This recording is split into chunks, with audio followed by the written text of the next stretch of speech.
Assalamualaikum. Kali ini saya akan membuat video tentang pandangan tentang HAM dan teori tentang HAM. Sebelum itu, kita harus mengetahui apa sih itu HAM? HAM atau asasi manusia adalah sebuah konsep hukum dan normatif yang menyatakan bahwa manusia memiliki hak yang melekat pada dirinya sejak ia lahir sampai meninggal, karena ia adalah seorang manusia. Kita mulai dari pandangan HAM. Pandangan HAM terdiri dari 4 bagian. Pertama, pandangan universal absolut. Kedua, pandangan universal kreatif. Ketiga, pandangan partikularistik absolut. Keempat, pandangan partikularistik relatif. Pandangan universal absolut melihat HAM sebagai nilai-nilai universal dan tidak menghargai profil sosial budaya yang melekat, serta hanya lebih efisien bagi negara maju. Maksudnya, melihat HAM sebagai nilai-nilai melihat HAM sebagai nilai-nilai universal. Pandangan ini tidak menghargai sama sekali sosial dan budaya masyarakat yang melekat pada masing-masing bangsa. Pandangan universal kreatif. Menurut pandangan ini, HAM sebagai masalah universal, namun perkecualian atas asas-asas hukum internasional yang diakui keberadaannya. Pandangan partikularistik absolut. Dalam pandangan ini, HAM dilihat sebagai persoalan masing-masing negara, tanpa memberikan alasan yang kuat, dan banyak dilihat sifatnya egois dan pasif.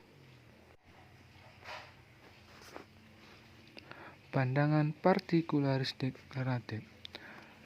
Melihat dari pandangan ini, HAM dilihat sebagai masalah universal dan masalah masing-masing negara. Sifatnya tidak sekedar definisi, tapi aktif juga mencari karakteristik tentang HAM. Teori hukum alam. Dari teori ini, HAM adalah hak yang dimiliki oleh setiap manusia pada segala waktu dan tempat berdasarkan takdirnya sebagai manusia. Teori positifis. Dalam teori ini, HAM harus ada dalam hukum dan di dalam dasar suatu negara. Artinya, filsafat hukum yang bersangkutan dengan hukum positif saja tidak pula membahas soal ekspektasi hukum dalam masyarakat. Teori relativitas kultural. Dalam teori ini, mengangkat HAM itu bersifat universal pelanggaran. Maksudnya, memiliki perbedaan dalam tradisi, budaya, dan peradaban dalam memandang soal kemanusiaan.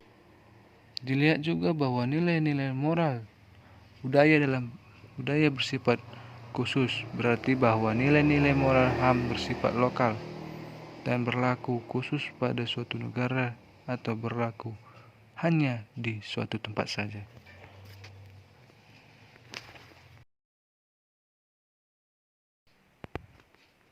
Dari semua penjelasan tadi, Indonesia mengadopsi yang mana sih?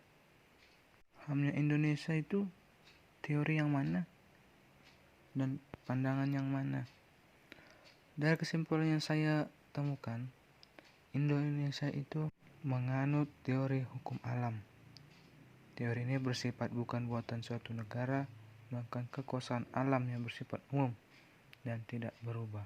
Lihat HAM sebagai masalah universal dan juga masalah nasional masing-masing negara. Sifatnya tidak sekedar definisi, tapi aktif juga mencari dan pembenaran tentang karakteristik HAM.